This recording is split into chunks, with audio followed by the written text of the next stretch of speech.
Afternoon, everybody. We're excited to play LSU here at night. Another top 10 program coming in here, and deservedly so. Very well coached. Offensively, Nussmeier's playing really, really well, throwing the ball a lot of empty sets, more and more as weeks go by. Um, Throwing it more and more, and they should. They're really good at tackle where they can protect both tackles, and really good at wide receiver. Um, so our defense and tight end as well. Our defense has their work cut out for them because they're well coached and playing extremely well defensively. Both our defensive ends are a problem. Swenson and Jones, both really good players. I like their linebacker group as good as anybody that we played, uh, starting with Weeks and then Penn and Burns. They're really good players. And then Gilbert's playing really good at safety, making a lot of tackles for them there. Um, Defense probably is what you notice a little bit more this year, the improvement that they've made over last year. And then their special teams are really good as well. Have a great punt returner and kickoff returner. So they're in the top 10 for a reason because they've well coached and big and fast. So we're excited about the challenge, but it certainly is a challenge. Very good going. Yeah, any update on Taylor and how have you guys kind of managed him this week and last week? Last week it was probably that way, Trey, for everybody on the team. We was trying to get healthy, but yet um, uh, get some physicality as well on Thursday. Taylor practiced. First was a walkthrough, which he would be practicing whether he was healthy or not, in that. But he's practiced each day. We're hopeful that he'll be ready to go. I feel like he will, but we'll have to wait and see a little bit more. I probably know a little bit more about Tuesday, Wednesday, but um, we're hoping that he's ready to play, and we think he'll be able to. With the Oklahoma State game, you guys were able to watch the game live because y'all played on a Thursday, their Saturday game. Did y'all watch the LSU game any kind of capacity like that? I think our staff did. I watched the last quarter, I guess, live. Certainly, obviously, came in yesterday and watched all of it, but um, I think most of our staff did. I didn't see it. I was at a concert. I'm gonna catch hell for that too. But by the way, so you guys know, we get the tape, and I can watch it and every rap like 50 times if I wanted to. My wife wanted to go to a concert, so I went. So y'all have fun with that. What concert? Tracy Lawrence, he was good. Just other injury updates from you, Coach. Patrick Kudus, you mentioned him last week. Miguel Mitchell, Jalen Braxton, Rodney Hill. Okay, All at you at once. who'd you say? Kudus. Practice. We'll practice this week. Hopefully, he'll be available on Saturday. Miguel will be ready. Who else did you say? Jalen Braxton. Braxton, I don't think he'll be ready this week. And probably Rodney Hill will be out as well. Okay, cool. And then as far as LSU's passing game, Ole Miss was able to keep Garrett Nussmeier pretty off balance for most of the game until the end there. Just how do you guys kind of emulate that? What did you see them do that might work? Well, they did a lot of they tried a lot of different things. They got pressure on him. He moved up in the pocket there on that last one, threw a dart to tie the game. Um, he is a little bit scary scrambling as well, but he knows where his pocket is. He's good in the pocket. Um, as as this may sound, they want to throw the football, but we have to stop their running game. I mean, we have to. They can't have both of them, or would be in trouble. So um, they got few plays in the running game. Got outside of contain, went for 20 or 30 yards a couple times. So we have to get them they'll want to be in five wides, but we need to get them to throwing the football, and hopefully, we can pick a few of them and get to them and get some negative plays. But that's when Ole Miss was having success. They won first down basically, and when they didn't, they didn't have as much success. And LSU got 2 fourth down conversions on that last drive, and it's hard to do, but Nussmeier and the receivers did a great job. Well, the whole team, but they did a nice job of catching the ball, and he did a great job of stepping up and throwing it. It's a rarity to play back-to-back top 10 opponents, but you're doing that. And I wonder if like the emotional high that you have to achieve, or you don't have to, but you achieved to win last time. If you feel confident the team can reach that again, and did the open week help in that regard? Well, I believe that the open week you'd get through all your back pats, and you're the greatest thing ever walked. So I think the bye week does that. It also gets us some more players back. Where last week we didn't really have very many tight ends that were able to play, and now we were using Street as a tight end, and now we got some of those guys back too. But I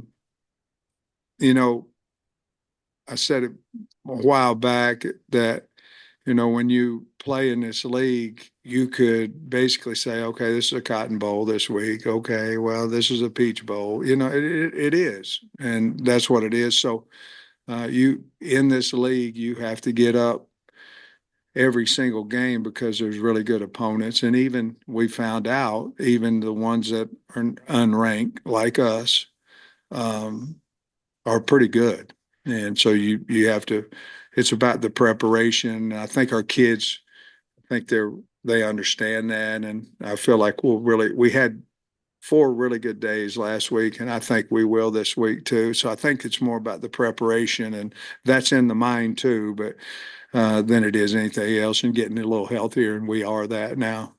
Ask you about your defensive game plan, and you put forth some plans that other teams now follow. The Oklahoma State plan and Tennessee that you borrowed from OU a little bit. Yeah. And I just wonder what your take is on how well prepared the planning that you've done defensively. Well, I think with T. Will, it's his second year in this league specifically, as the main play caller and at Arkansas. And I think it makes a difference. You know your opponents a little bit better. With the transfer portal, you still don't know them quite as good as you in the old days.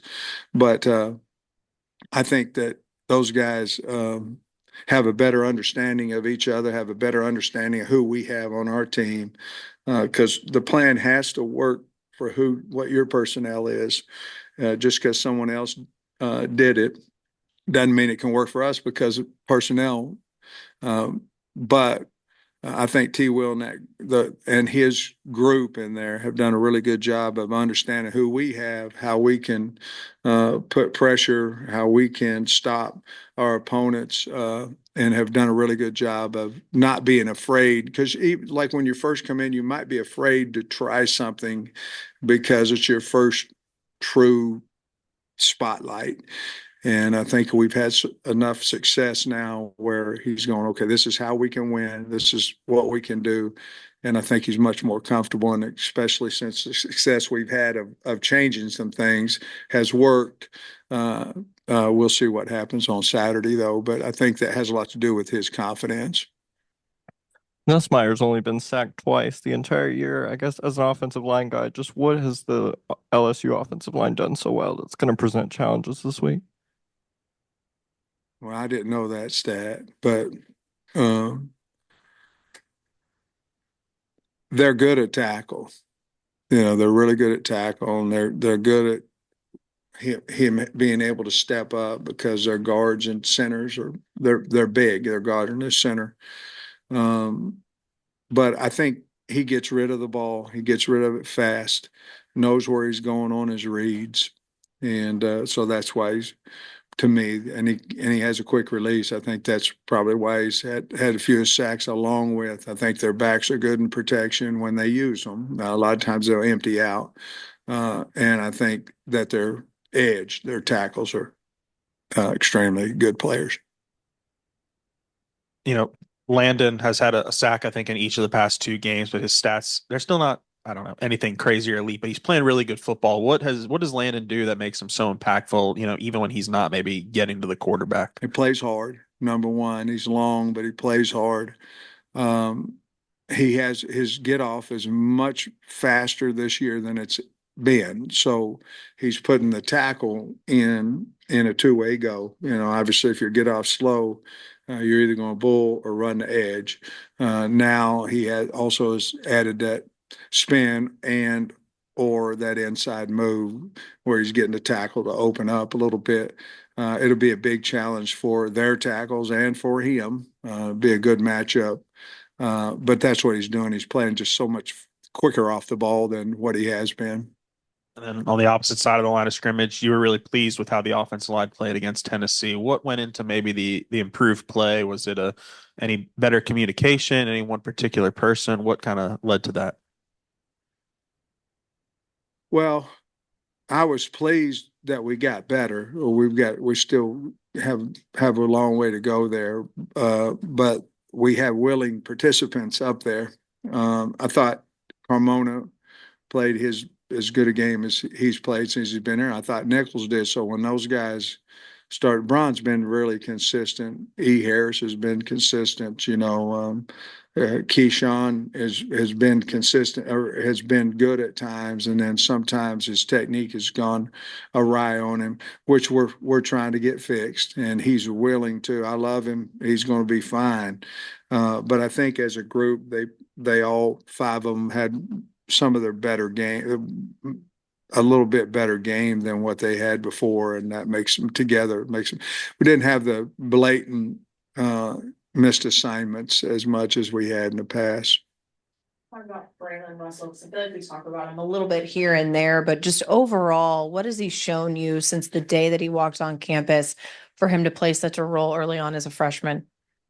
Well, freshmen to get on the field, I think the first thing they have to show you is that they're tough.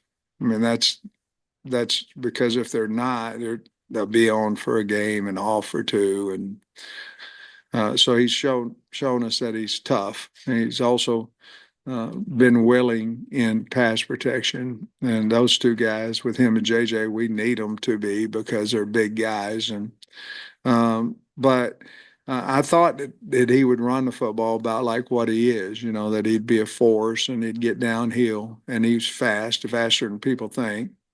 But we went from spring ball to, well, he may help us in a year, to middle of spring ball. Hey, man, he might be 3 or 4, now, and then to the end of spring ball, he's one of our top 3 backs, and then so each week we've just, and I think we showed off. I can't remember who we brought him in against. It might have been Auburn or maybe UAB here, where we brought him in. His first carry was on the 2, I think, for a touchdown. And so that told him and everybody else that we have belief in him. But the bottom line is he's run the ball hard, and we expect him to increase each week in his production. Confidence heading into that Tennessee game, but do you think that final drive and how he was able to help that final drive have success help him in the bye week and maybe feel like he can take on a little bigger of a role? Yeah, I think anytime somebody has success, that half the game is in the mind, and how do you feel about yourself and confidence and all that. And I think that certainly had to help him, along with that it helped the guys blocking for him, that they feel like, so all that kind of collides in 11 people. But it started with him running over a guy or 2 in that last drive, I think. About Braylon, just the maturity he maybe have that might be a bit older than his years as a freshman. Yeah, he's always kind of been that way, and hadn't said a whole lot when he speaks. He's thought about what he's going to talk about. But yeah, I think that's just from his mother and father and the raising that the upbringing that he's had. But he's very mature for his age, and attacks practice that way as well. Every game since you've been here with LSU has been a 3-point game, one way or the other. You probably see another game just like that this weekend. I believe it's going to be a close game. They have a really good team, and so do we. And so I think it'll come down to turnovers or whatever. We've got to play a smart game, physical game, because they're very, very physical. But we have high respect for them. But I think it'll be one hell of a game to come watch. Coach, you said you hope to have Kudus available. Does that mean he could play? Yeah, means he could. He certainly could. He's still having some pain in his back, and we've got to eliminate that before we put him out there. But he practiced all 3 days last week, but of course one of them was a walk. But Shift things around. How would you? Man, we're working on that one, Trey. So we'll have to see if he's available first. Is that what you meant? You might have just been speaking in generalities on Wednesday, but you said bye weeks are for position moves and things like that. Was that anything like that, or maybe something? Oh, it else? could have something to do there, if he's available. But he's got to earn the right to get on the field through his practice first. But no, there's anytime you have bye, you go over your entire roster and you try to say, okay, if putting him here, does that help us? Putting him here, does it hurt us? And you got to be right when you do that. You can't be wrong because it's not going so bad as it is. But like Hudson Clark, what do you do with him? What do you do with him? Because he's a really good player, and how do we get him on the field more? And all those things. So all that kind of goes hand in hand with the bye week. I know you guys shorten practices a little bit, but a lot of times coaches will use bye weeks and scrimmage players who don't play much or anything. Any of that, and anybody stand out? No. What's happening nowadays, you have several different things going on. One of them is I want a red shirt. I want a red shirt because for whatever reason. So now you lose 2, 3, 4, which we've lost a couple guys. And then you're sitting here going, well, you're trying to get people healthy, but yet you're willing to go out and crush your scout team, your exchange guys, to get them more of a look. We played 59 players, I think, last week. So we are depleted, like probably a lot of people on scout team. So we decided not to do that because obviously anytime you lose somebody, that puts stress on others, and they have to go 8 plays in a row instead of 4 or 10 plays in a row. And so as much as I hate that, because we used to do that, we weren't able to do it this one. Would we do it the next one? I don't know. It depends on the health of the team. But those kids always like to do it, and we do too as coaches. But we just felt like right now, because of where we were, the injury list was about that long, and we kind of wanted to shrink it a little bit, so we didn't do it. I'm not sure if Koshke was on Christina's list, but what's his? Yeah, he's ready. Thank the Lord. It's good for him. All right, and then you played 3 redshirt freshman quarterbacks in a row with Auburn, A&M, and Tennessee games. And now you're facing a guy who's been through it a little bit more. How does that maybe play into the calculus of how you defend them? Well, along with they can protect him, and he's got really good wideouts and tight ends. It will affect what we try to do against him. We have high respect. He's a really good thrower.